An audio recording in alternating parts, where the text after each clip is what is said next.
kasing init ng ating papuri. Amen?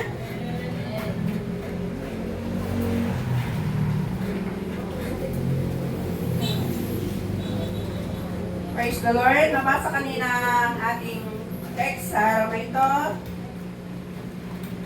Ang sabi niya sa English, mas magandang basahin natin sa English. So teach us to number our days, that may we get a heart of wisdom. Yung Tagalog niya kanina, dahil itong buhay namin ay maikli lang na panahon. Itanim sa isip namin para kami ay tumulong. Ang ating tema po, buhay na pansamantala. I want to share with you the 3 R to remind us or as a reminder sa buhay na pansamantala. Sa ating verse, the Psalm 90:12 ay nagpapaalala sa lahat o sa bawat isa sa atin na ang lahat ng bagay dito sa mundo ay pawang pansamantala lamang. Pansin po ba natin? Walang nagiging permanente. Tulad ng ating itsura. Nagpipermanent ba yung itsura natin? Nalimutan ko yung picture ko yung dalaga ako. Last year, we still look young, fresh, sexy, payat, gorgeous. Ngayon, ano pa yung itsura natin? Nag-birthday ka lang minsan. Isang taon lang nadagdag sa edad mo. Anong nadagdag? Wrinkles. Pilpil? Amen? Hindi po nag-permanent. Kung sexy ka last year, ngayon, siksik ka. Amen? Ano pa? Ang ating strength, hindi rin po nagiging permanent yan. Last year, kayang-kaya mong maglaba, maglinis, magluto, mag-awawir ti anak mo at the same time. Hindi po ba? Nagtangay ka kapsa, kaya yung payayay? Pero labakad kang dalawa sa luluto, daw awir mo? No. Hindi na natin kaya yun. Naglaba ka 2 hours, 3 hours, half day ka na matulog. Amen? Totoo po yun. So, ang ating beauty, ang ating gwapo, kagandahan, lakas, ay hindi po permanente. At samantala lang yun. Next year, iba na naman yung lakas mo. Uubod-ubod ka ito. Amen? Maraming bagay-bagay ang madaling magbago as the days come and go. Habang ang araw, katatapos, may nababago rin sa buhay natin. Ganyan ang buhay dito sa mundo. Madaling lumipas. Sabi ni Sister Vilma nung nakaraan, sabi niya, parang ang bilis ng oras. Wala siyang nagagawa. Hindi lang po siya nakakapansin nun. Hindi po ba? Ang bilis-bilis ng maghapon. Wala ka pang nagagawa, tapos na. Kumpara nung mga bata-bata tayo, hindi po ba ang tagal? Ang tagal mong hinihintay yung November 1 para makakain ka ng kantanan. Sabi nakbayag na pesta na tayo, kung na tayo itita, kang tayo ang karatwa. Nagbayag mo Orion, iikot di tawon. Kasi yung Christmas, nagbayag tayo Orion kasi doon lang tayo makakakain ng tasty, tsaka Coke. Opo, ganun po kami ng mga bata kami, saka lang kami makakatikin ng tinapay na slice pag Christmas. Magkakati may salito, may ng cup, mga sarsi. Ganun po yung mga buhay namin noon, mga kabataan. Tuwing Christmas lang kami nakaka-Coke. Ang birthday mo rin naman, ganun din ang tagal, yung isang taon na hintayin mo. Pero ano rin ba ang handa mo nun? Pansit. Mag-swerte, ikan mo pansit. Amen? Hindi. So, ganun po, kabilis ang pangyayari ngayon, ang araw, ang oras, ng ating panahon. Ang buhay natin ay, ngayon ay parang kantila na lang. Kapag sinindihan mo ito, hindi mo alam hanggang Kailan ito magliliwanag? Sindya magic, kandila di talakas turami. Kalitaan tanong sa ano katagal. Kaya sa habang ang kandila ay umaapoy, o yung ating nagsagsagan niya ko na nagniningas, meron tayong dalawang choices, kandila. O pagpipilian, maubos yung kandila na walang naibigay na liwanag, o pangalawa, maubos yung kandila na nagbibigay ng liwanag sa iba. Choice po natin yan. Gayon din pang buhay natin, mga kapatid. Hindi natin kontrolado kung kailan mauubos yung kandila natin. Pero maaari din natin piliin kung paano ito magliliwanag. Mas mabuting maubos yung kandila natin sa alin po? Sa paglilingkod sa Panginoon. Amen? Kaysa maubos sa walang saysay o walang kabuluhang bagay dito sa mundo. Paalala ko sa ating lahat, hindi lang po kay Pastor, hindi lang po kay Ate Sisi dahil nag-senior na, mamamatay ka rin. Amen? Amen. Walang nagiging bato dito sa mundo. Ito po yung real talk na mahirap tanggapin minsan. Ako mismo, ayaw hindi ko matanggap na mamamatay din pala ako. Sabi ko kay Pastor Rami, bakit matigay din ang tao? Just imagine, hindi matay, kagdadat kinunik, kapurandat na talaga. Kaya, pero that's the real talk. Mahirap tanggapin, pero lahat tayo ay darating sa bagay na yan. Sabi ni Bertiger kanina, mapabata, mapakabataan, mapamatanda ay namamatay. Wala pong pinipili. So mga kapatid, spend your remaining time to God. Siguro naman po, hindi naman tayo mamamatay mamaya. Mayroon pa tayong remaining time. Kung may remaining time pa tayo, spend it. Para sa Panginoon. Para sa may kapuluhang bagay. Hindi po takutan ito. Hindi po ito para takutin ka. But to make it realize ang katotohanan, hindi po tayo habang buhay na nandito sa mundo. Amen? Pero madalas po, masyado tayong busy. Abala. Sa paghahabol ng pera. Ng ating mga business. Paghahabol ng ating mga pangarap. Though hindi naman po masama yun. Yun po ang buhay natin dito sa mundo. Mangarap ka. At even yung pag-aalala ng mga bagay-bagay dito sa mundo na pansamantala lamang. Tapos lagi awan sapatos mo man, kaya mo tigumatang. Sabi niya, mati po ko. Di pagpananutan, pakariri po ka, pakais-stressa. Yung mga pansamantalang bagay dito sa mundo, ang mas madalas nating iniisip, bagas mo ng bigat, ay si Dan Norabi, akti ka pala mag-inggi mo, mag-merienda ka pa, ay man si Dan Norabi, di pang panungutan mo. Amen? Nakakalimutan natin ng lahat ng mga bagay na ito ay iiwan din natin pag namatay tayo. Kung sabi ko nga, mga kapatid, ang buhay ay parang kandila. Hindi importante kung gaano katagal maubos ang kandila mo. Ang tanong, kung gaano ito nagliwanag. Nagliliwanag po ba tayo? Ang tayo kalkaluban, hindi kandila tayo kapsat. Dahil gano'n ang buhay natin, hindi kung gaano katagal na buhay, kung hindi gaano katagal na buhay, kundi kung ano ang ginagawa sa natitirang araw mo na pinagkakaloob ng Panginoon sa iyo. O, ano pong ginagawa natin? Sa mga natitirang araw pa natin.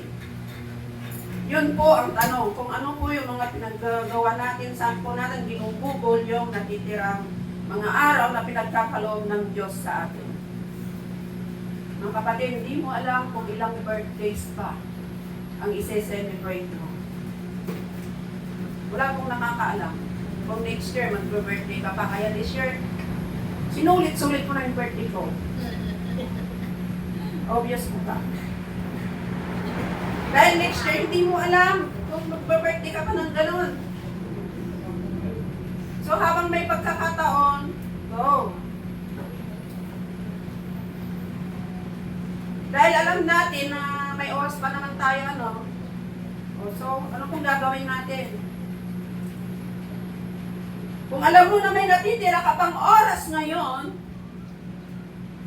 ang pinakamagandang paraan para gugulin ito ay ang mamuhay ka para sa Diyos. Amen? Mamuhay ka para sa Diyos sa iyong mga natitirang araw. Huwag mong sayangin, mga kapatid. Dahil doon sa Psalm, sa awit, nang sabi niya doon na to teach us to number our days. Or, dahil itong buhay namin ay maikli lang na panahon, so we must realize that one day, our calendar will end in this world. Sa ayaw mo sa gusto, matatapos din po yung calendar natin.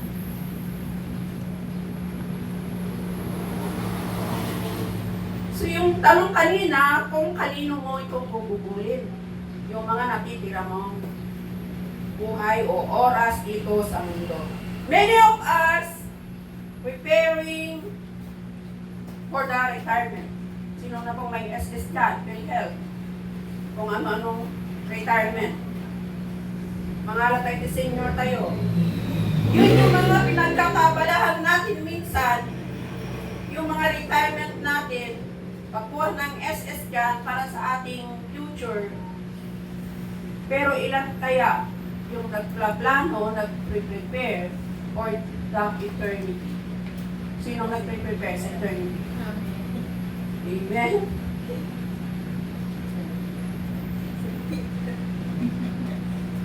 Yes po, marami po ngayon. Preparing for their retirement. Naka-prepare kaya sila sa eternity? So don't just count your years. Oo, 55 ka na. 57 na ako. Pero ilang taon kaya yung ginugol ko doon para sa Panginoon? 16 na si Sisi. Ilang taon kang 5 years. nanindiyan na sa Panginoon, Sisi? Yun po ang tanongin natin sa sarili. 30 ka na. Ilang years doon ang ginugol mo sa Panginoon? Baka mas marami doon sa pansamantalang mga bagay.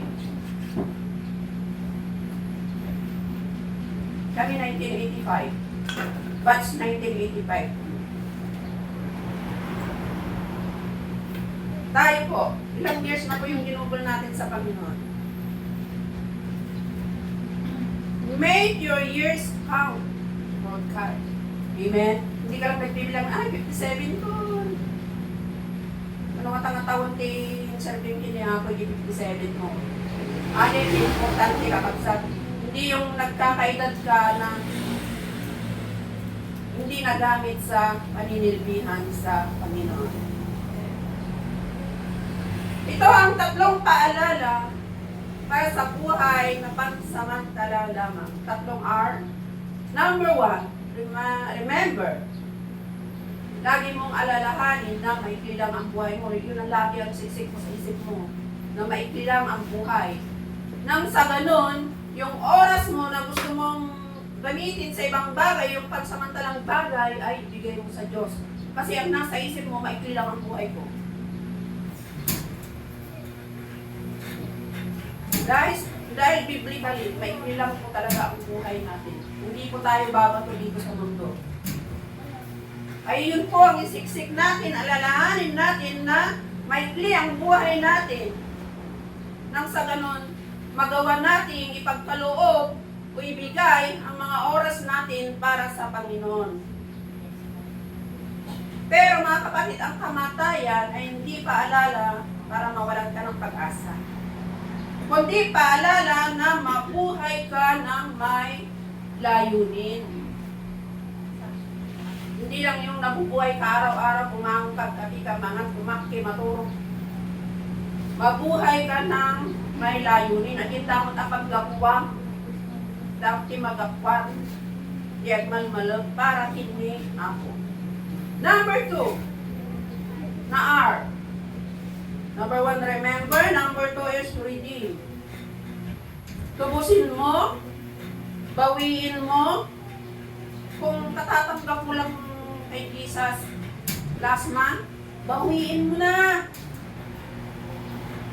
Ang iyong pagkakataon para maglingkod sa Panginoon. Huwag mo nang sayangin yung mga natitira mong oras sa walang silbi o walang eternal value.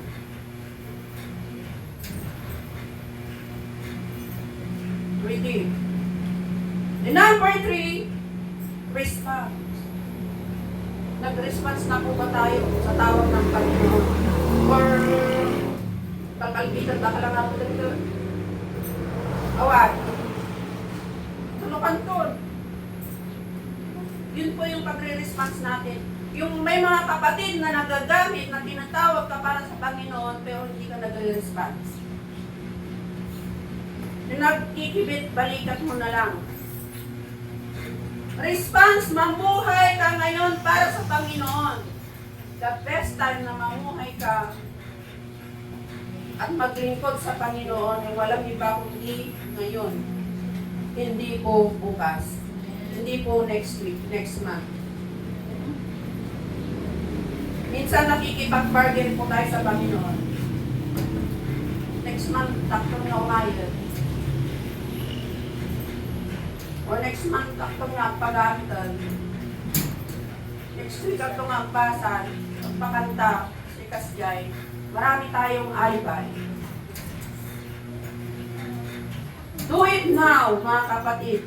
Respond sa tawag ng Panginoon. Sa paglilingkod sa Kanya, huwag mo lang ipagpabukas dahil we don't know kung may bukas pa. Use your time now, your life. Always remember this. One day, you will leave everything behind. Ano lang po ang hindi maiiwan? Except what you have done for God. Yun lang po ang hindi mo maiiwan kung ano yung nagawa mo para sa Panginoon. Ask yourself, may nagawa ka na ba para sa Panginoon? Tanong mo ay katabi mo. Ask yourself, may ginawa ka na ba? May nagawa ka na ba para sa Panginoon? Yun lang po ang hindi natin maiiwan.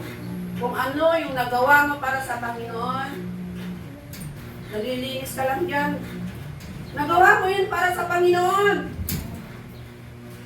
Yung pagbabasa ng scripture, akala mo pan lang yun? Ganun-ganun lang kasimple? No. Malaking bagay yun para sa Panginoon. Kaya huwag po natin balitin yung nagbabasa lang ng scripture. Nananalangin para sa pagkain. That's a ministry. Yung nandun sa kusina, that's a ministry. Lagi po natin naririnig dito ng mga ministry na yan na akala natin ay wala. Wala lang. Hindi alam mo lang sa kusina, Tagalog, luto, ako lang. No! God uses you in the kitchen.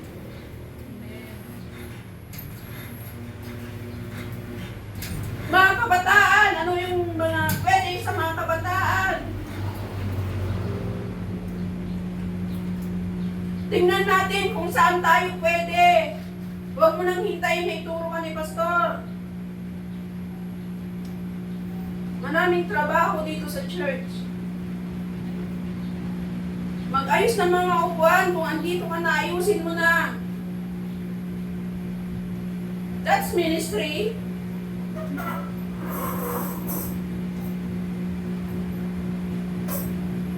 May dumating tayong bisita.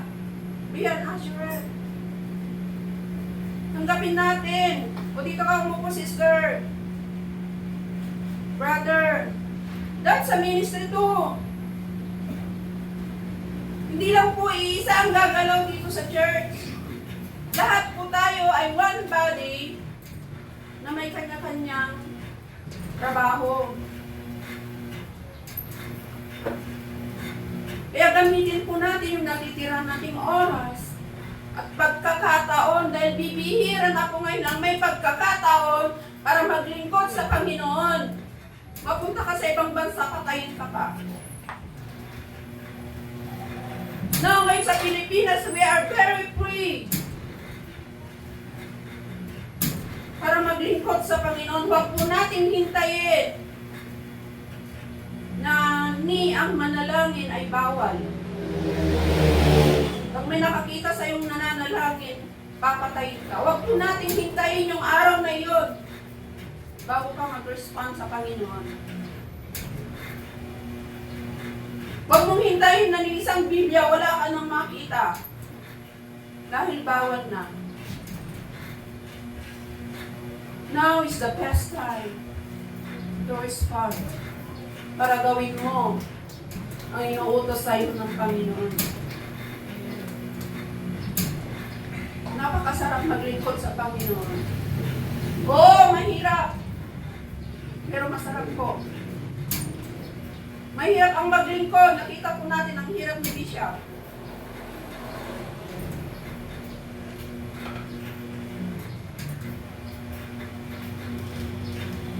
Pero sayang po ang buhay natin kung ito'y ginugugol natin sa mga pansamantalang mga bagay-bagay dito sa mundo at hindi para sa ating Panginoon. Tayo pong lahat ay tumayo. Isipin po natin ang mga paalala, alalahanin natin. Sulitin na natin ang ating pagkakataon. In the most of it, mag-respond ka na sa tawag ng Panginoon sa'yo. Huwag ka nang maging matigas ang iyong puso.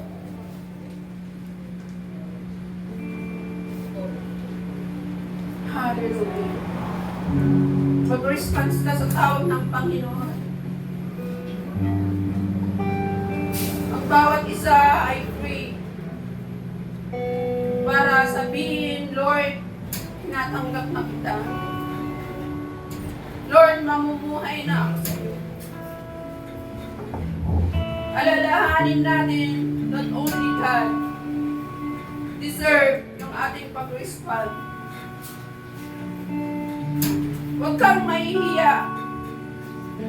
Sabihin mo sa Panginoon, tinatanggap mo na siya. Sabihin mo sa Panginoon, mag-uumpisa ka na ngayon, hindi bukas. Sabihin mo sa Panginoon na gagawin mo na ang pinapagawa ng Panginoon sa iyo. Hallelujah. Alalahanin natin, kapatid. Maikli lang ang panahon natin. Use our remaining days, remaining hours to serve the Lord.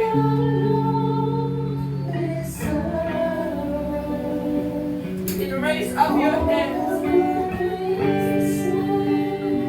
at masipag-usap ka sa Panginoon. Yes, Lord. Sinasagot na. Yes, Lord. Tatalima na ako.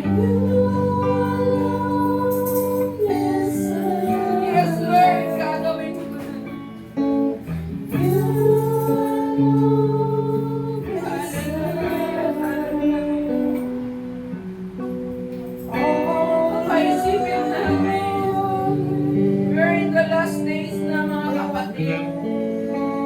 Ito na ang ating pagkakataon para ibigay ang best natin para sa Panginoon. Huwag na natin hintayin yung bukas o next week, next Sunday. Now is the best time. Ibigay mo na ang best mo sa ating Panginoon.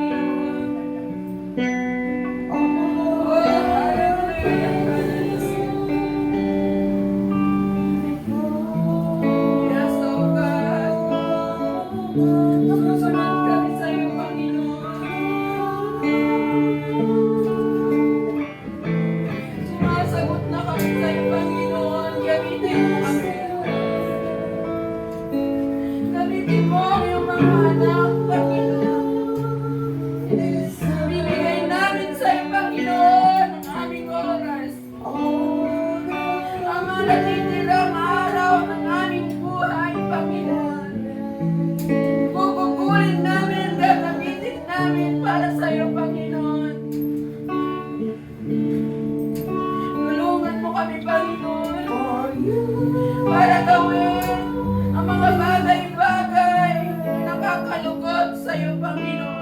Hallelujah,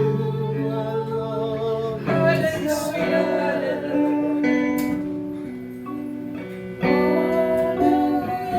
Sige mga kapatid, sabihin mo sa Panginoon na gagawin mo na yung part mo sa ministry.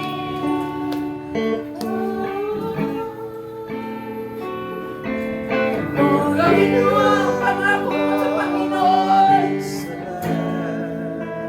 Nasusunod ka na.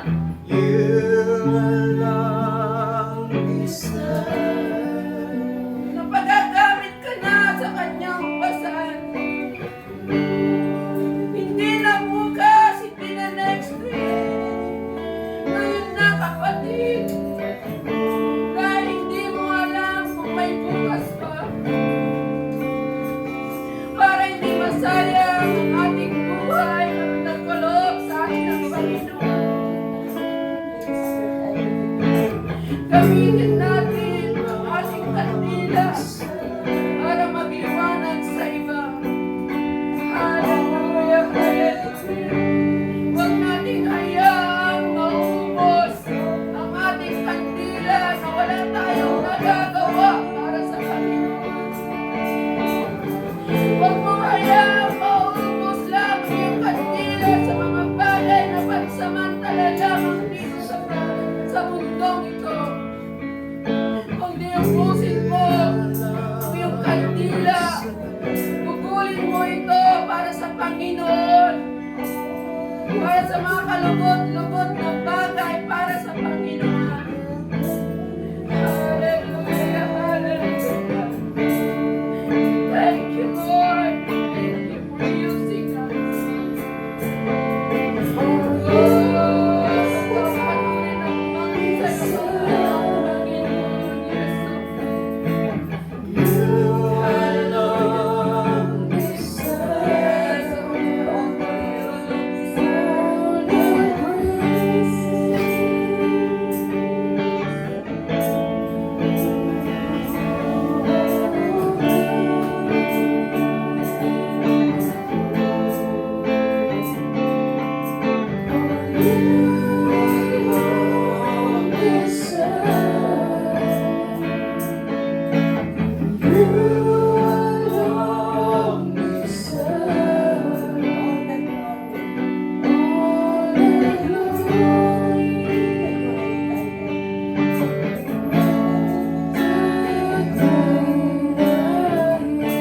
Mga kapatid, napakaganda po iyong mensahe ng ating Panginoon.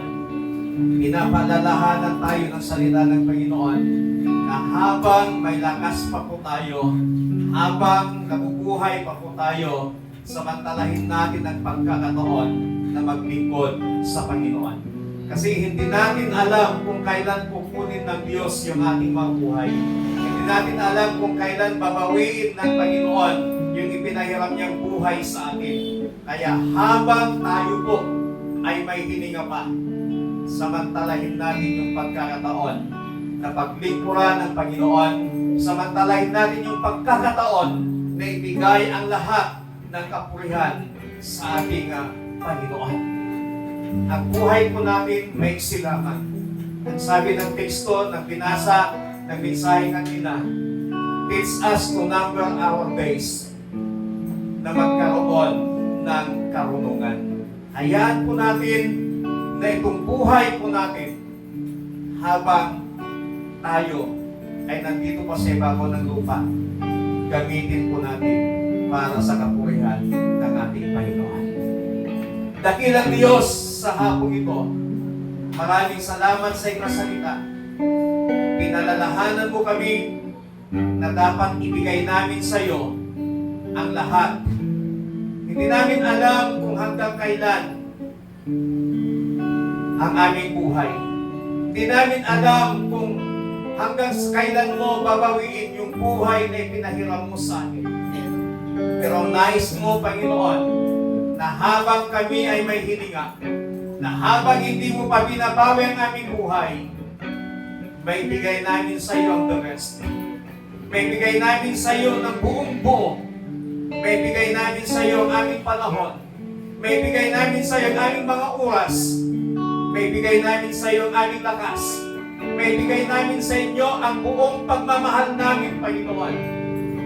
Kaya tulungan mong bawang isa sa amin mula sa hapong ito. Salamat sa iyong lingkod na siya mong ginamit na naghayag ng iyong mga salita. Patuloy mo siyang pagpalain. Patuloy mo siyang gabayan. Patuloy mo siyang bigyan ng malalim at mas malawak pang pangunawa, karunungan, patungkol po sa iyong mga salita. Dakilang Diyos, help us to number our days with knowledge na may bigay namin ng buong buo ang aming pagmamahal, ang aming lakas, ang aming panahon, ang lahat sa amin, Panginoon. Salamat ng marami at patuloy kang pumilos sa buhay ng bawat isa. Ito ang aming panalangin sa matamis na pangalan ng aming Panginoong Hesus. Amen. Palagpakan po natin